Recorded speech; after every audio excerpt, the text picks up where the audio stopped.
আসসালামু আলাইকুম। সবাই কেমন আছেন? আশা করি অনেক ভালো আছেন। আমিও আলহামদুলিল্লাহ সবার দোয়ায় আল্লাহর রহমতে ভালো আছি।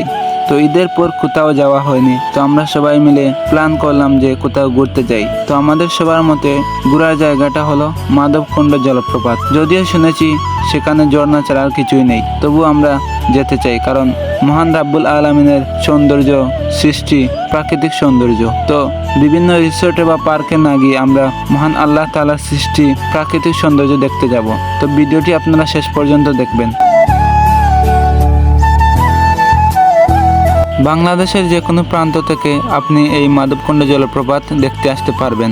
আপনি যে জায়গা থেকেই আসেন না কেন, প্রথমে আপনাকে আসতে হবে মৌলভীবাজার। আপনার যদি প্রাইভেট কার থাকে তাহলে তার কোনো কথাই নেই। প্রথমে মৌলভীবাজার আসার পর আপনি রাজনগর পয়েন্ট টু কুলাউড়ার দিকে যাত্রা করবেন। তারপর কুলাউড়া টু বললেখা জুরি বললেখা রোডে আপনি যাতায়াত করবেন। যখন কুলাউড়া থানা পেরিয়ে জুরিতে চলে যাবেন, তখনই আপনারা সেই মাধবকুণ্ড জলপ্রপাতের একটি ছোট রোড দেখতে পাবেন। সেখানকার বাসিন্দাদের বললেই দেখিয়ে দিতে পারবে মাধবকুণ্ড জলপ্রপাতের রাস্তা।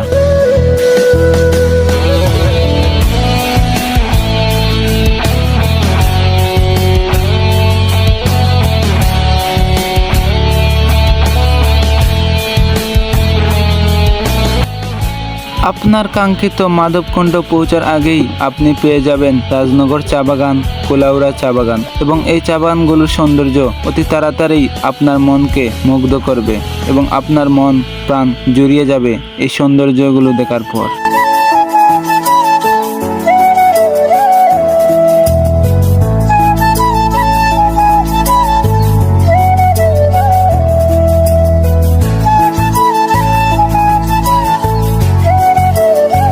অবশেষে আমরা পৌঁছে গেলাম আমাদের কাঙ্ক্ষিত সেই পর্যটন কেন্দ্র মাধবকুণ্ড জলপ্রপাতের কাছাকাছি। সামনেই দেখতে পেলাম অনেক দূর থেকে আগত বাস, মিনি বাস এবং সিএনজি।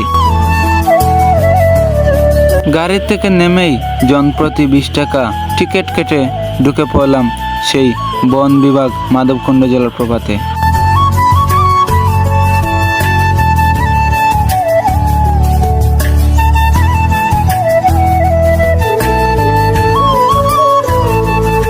গেটের ভিতরে ঢোকার পরই আপনাকে প্রায় 10 মিনিটই হাঁটতে হবে সেই কাঙ্ক্ষিত জলপ্রপাত দেখতে।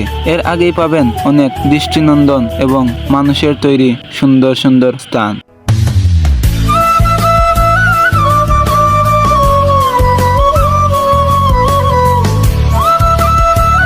হাঁটতে হাঁটতে একটু খেয়াল করলে দেখবেন রাস্তার পাশেই আছে অনেক সুন্দর সুন্দর বাঘ, জিরাফ, বানর এবং পশু পাখির মূর্তি। এগুলোর মধ্যেই অনেকেই টিকিট কেটে ঢুকে প্রায় ছবি তুলছেন।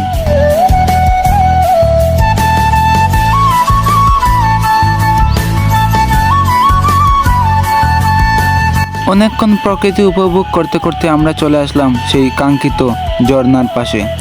গিয়েই দেখি অনেক মানুষ, কেউ ছবি তুলছেন, কেউ বা আবার ভিডিও করছেন, কেউ বা আবার দাঁড়িয়ে দাঁড়িয়েই উপভোগ করছেন এই প্রাকৃতিক সৌন্দর্য।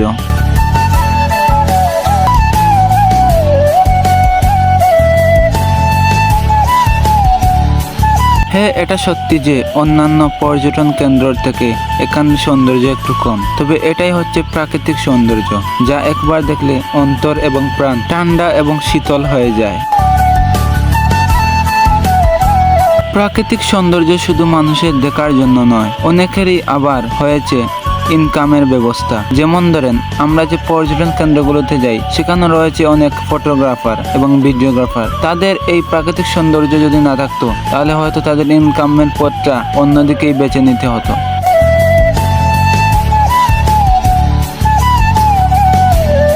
দেখাশোনা করার জন্য একজন লোক রেখেছেন কর্তৃপক্ষরা। আমার মাঝে এই কাজটি অনেক ভালো লেগেছে এবং ঝর্ণার ধারে কাছেও যাওয়ার জন্য প্রায়ই তিনি অনুরোধ করেন, কারণ উপর থেকে প্রায়ই বড় বড় পাথর এসে দুর্ঘটনার কারণও হতে পারে।